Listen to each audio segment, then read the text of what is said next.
Hey everyone, I'm Jessica, and I found another awesome solo game to talk about. And that game is Paupers Ladder, which, yes, the base game is only for 2 to 4 players, but there are 2 different ways to play solo. These have been released in a booklet fashion or in an expansion, and I'll cover those. But Paupers Ladder is what I'm talking about, and I'm way too excited about it.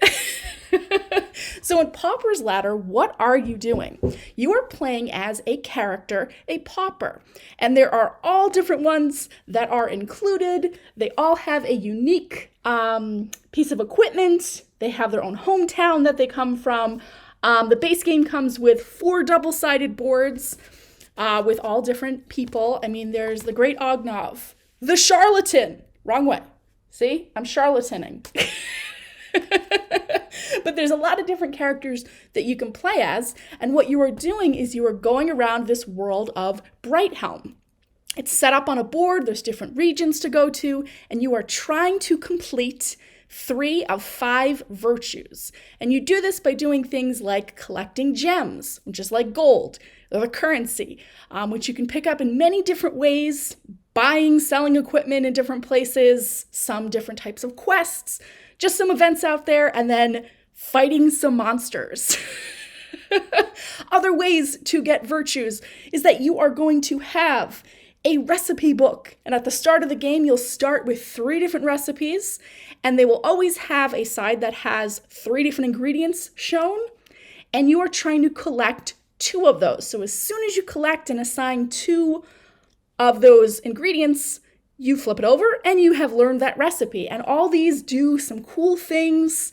They're very different, and it changes up the game a lot. So you can have a maximum of 5, and completing 5 of those is one of those virtues. Again, other virtues you can get from defeating monsters. There are dragons in the game. They are very rare to come across, very difficult to come across. But if you can defeat one of those, that's another way to complete a virtue. And then there are going to be quests around that you can complete in different cities, and by doing different things, exploring and everything. It is a game all about coming up with stories, going on an adventure. But the nice part about this, and I think what really sets it apart in this genre of adventure games and exploration, is that it is on the simpler, lighter side. And I mean that in a very good way. I have a lot of games that I absolutely love in terms of exploring, adventuring, etc. And these can take probably 2 hours minimum. Explore It, I love, which is sort of in the same general idea realm of playing. That can take me upwards of 5 or 6 hours. Awesome experience, but to condense it down into something that I can play in a short period of time is awesome. And Pauper's Ladder plays I'm playing in about 35 to 45 minutes from start to end. Setup is pretty simple. The rules are straightforward. I am loving this game so much, and all the different stories that I can tell. So let's see, what does this actually look like? So some of the components, I will say one of the more exciting components, I don't know, maybe this is just me, but the meeple to indicate your pauper on the board is this size. That's right, this is a meeple. This is one of the biggest meeples I have ever seen. And there's one for every player color, which kind of corresponds with the different cities on the board. That's cool. But what else? So you have your pauper, right? So let's take Ginny Heaver as an example. This is what you'll see and what you'll have out there on your board as you're kind of collecting things and marking it off.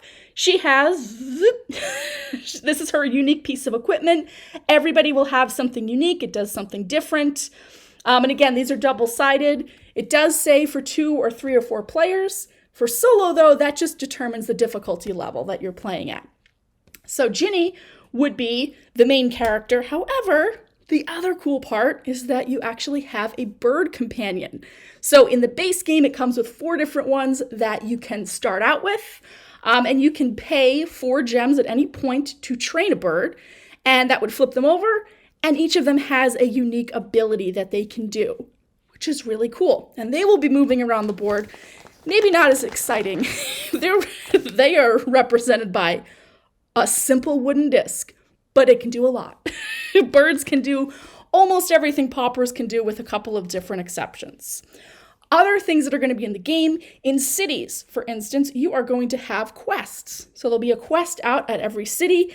These all do something different, and it can depend on what you are. Some of the region decks will have specific cards that will complete it. Let's see if we can find one. This one is just you're discarding 2 equipment and unused equipment. Where is one? Let's find one. Here we go. There's an interesting one that would actually require you to find the underground river in the mine deck in order to use it. So as you're going through, there's going to be region decks. This would be cards that you'd be picking up depending on what region you went to. They have all sorts of things in it. In a solo game, I am playing with probably a third of the cards at the maximum. You're not really seeing a lot. And I mean, it's a pretty hefty deck. Let me see, where's a cool one? Let's go through what a battle actually looks like here. So let's say we went to the beach, hoping for a nice day. It's a razorfish. So this is an enemy, and it's telling me that it has a strength of 5. Combat in this game is very simple. Each of the Paupers has a matching outcome deck. So it looks like this.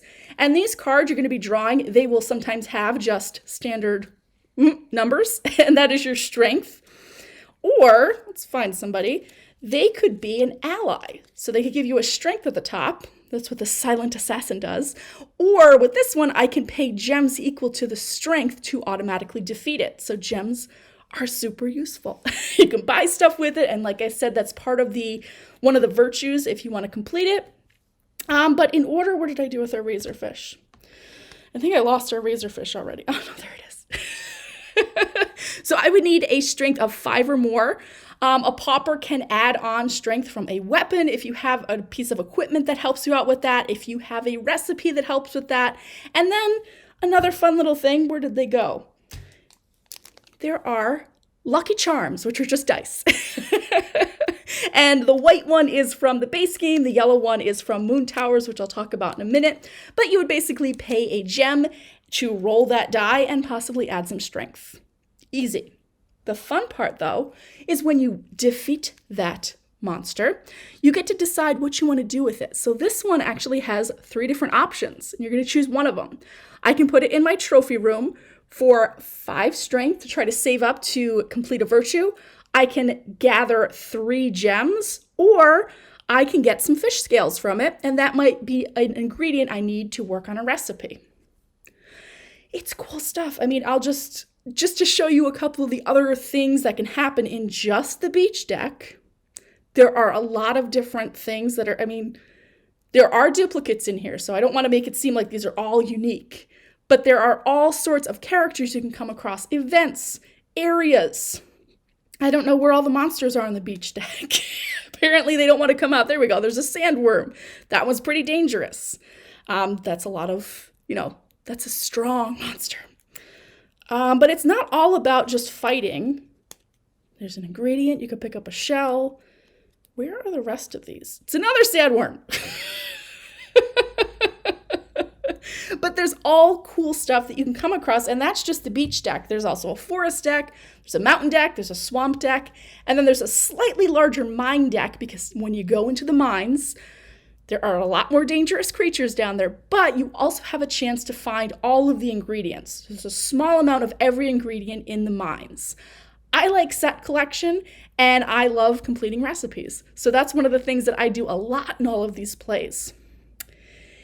And like I said, it's a very quick experience, but very fun. The Moon Towers actually includes the solo components, which is basically just a sheet to remind you how to play. Because you can either play using the Moon Towers, or there is One Lonely Pauper, which is kind of a scenario booklet. I've only played Garolium's? I don't know how to pronounce anything anymore.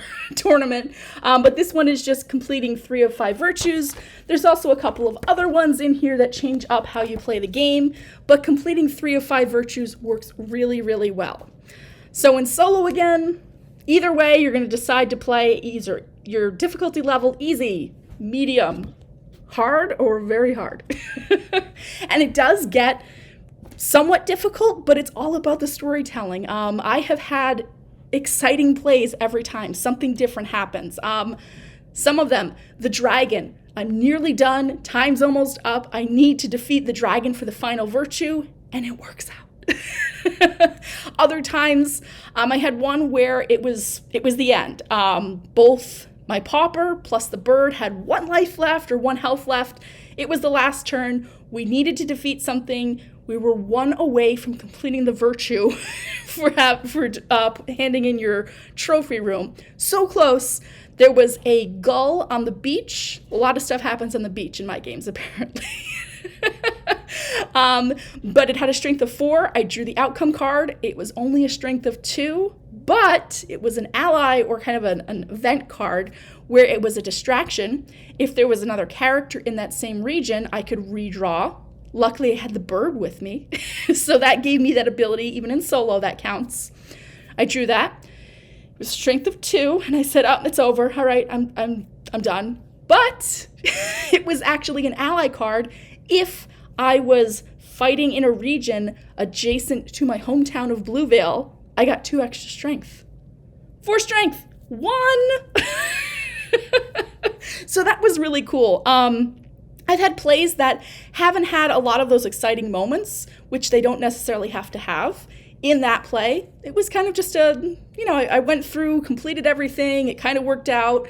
Had to go back through and, heal up here and there, do a few things over, but nothing really stood out except for the fact. And who was this? Who did I play as? Oh, yes. He will forever be known for this. Desi Blanc. I played as him, and we started off in his hometown, and it said that there was a quest to track down a murderer and bring them to justice. So I was like, all right, I just need to find a humanoid enemy, keep him in my trophy room and hand him in here, and that brings the whole story around. We found the murderer. We did an awesome job. Turns out I got to the end of the game, and we never completed that quest. And I said, Desi didn't do that much. He kind of was under the radar. Nobody really took much notice of him. And I said, oh, was Desi the murderer? So I had a story right there, and it was awesome and really, really cool. And that's just the base game. So I added in the Moon Towers, which is the first big expansion. And this one is a lot different than what I expected. So for instance, this is the base game beach deck. And, I'm going to grab it. Give me 1 second. This is the beach deck for the Moon Towers. So you probably say, just mix those together, Jessica. No, actually, this is kind of cool. The Moon Towers replaces most decks. So rather than just mixing everything together and basically doubling the size of everything, you are actually playing a completely separate adventure. Moon Towers changes everything. There are not dragons, but elementals now. There are these moon towers that can just show up out of nowhere, kind of coming up out of the ground. They're this mysterious type of thing, and they are very difficult to defeat. But if you do, that can help complete a quest, or count as a quest towards that virtue. And I played it, and I did horribly because it is a little bit more of a difficult type of adventure, but it's awesome too to see how many different things are going on. You'll obviously have some duplicates, from the original with the ingredients, because those are always there. But it also adds in more stuff that you can use just with the base game, like more birds. I said before there were only 4 birds in the base game. This one adds, I believe there are 14 new birds. So all different types of birds to go and try out with their special ability once you train them. Other things that it changes up, again, you'll have different quests. You will have all different region decks. But the new stuff that it adds in are actually some other cool things. There are talent cards, so when you start the game, your pauper will actually have a special ability that they're kind of trained in, and they can do different things. And as you complete virtues, you can possibly trade these in for a new talent. Talents are great, but what also is there? Oh yeah, there's curses too. Your pauper can get cursed with a whole bunch of stuff that does not work out for them. And you actually have to kind of go into different towns to fix these up and get rid of them because they can be a little rough. But that adds a little bit more in terms of customizing what the experience is like and just making your Pauper seem more interesting and very unique for each play. That is just the surface of Paupers Ladder, though. I want to be clear that it is it's a really nice game. And I mean that in that it is not like this doom and gloom type of, oh, we got to save the world or everything's falling apart and it's a terrible thing. This is about learning virtues. Yes, you're fighting some monsters. Yes, your Pauper and your bird can die. Time can run out. But it is just nice. And the art style is not over the top. I feel like it's very colorful. I almost call this like a cheery and cozy sort of adventure game, which you don't see a lot out there. And again, that's nothing against anything else on the market. It's just nice to have another option that occupies a very unique sort of space out there. It plays quickly. Setup is easy. You're basically shuffling a bunch of decks. Yes, I think there are 9 different decks at least. But you just shuffle those and you're basically ready to go. And again, you're not going to see all those cards in every deck during a play. So it's cool. I'm super excited about it. It has been on my table since I put it out here to learn. And I keep playing through. I want to see what I can do with every Pauper, come up with different stories, see what I can see, increase the difficulty level, have really wild experiences. Because the quests, again, are cool. There's not a lot of flavor text, so I'm kind of coming up with this on the go. But it's fun, and I'm just looking at everything that's in front of me because it is so much fun. And there's another expansion coming out soon, and that one is going to add a city region deck. So when you go to the city, rather than just having kind of the standard options, there's stuff that can happen. There's a ship that moves around. There's more cards that you can add for birds and curses and talents. It's a lot, but it's also not huge. I mean, should show you again, if I can grab it. This is the box. That's the size of the box. I can fit everything in here so far. And this is a reasonably sized game, and it offers so much cool stuff. And I will talk about it forever, but I think I'm done for now. So that again is Paupers Ladder. As always, thanks so much for watching, and I hope you get out there and enjoy some solo games. Thanks. Bye.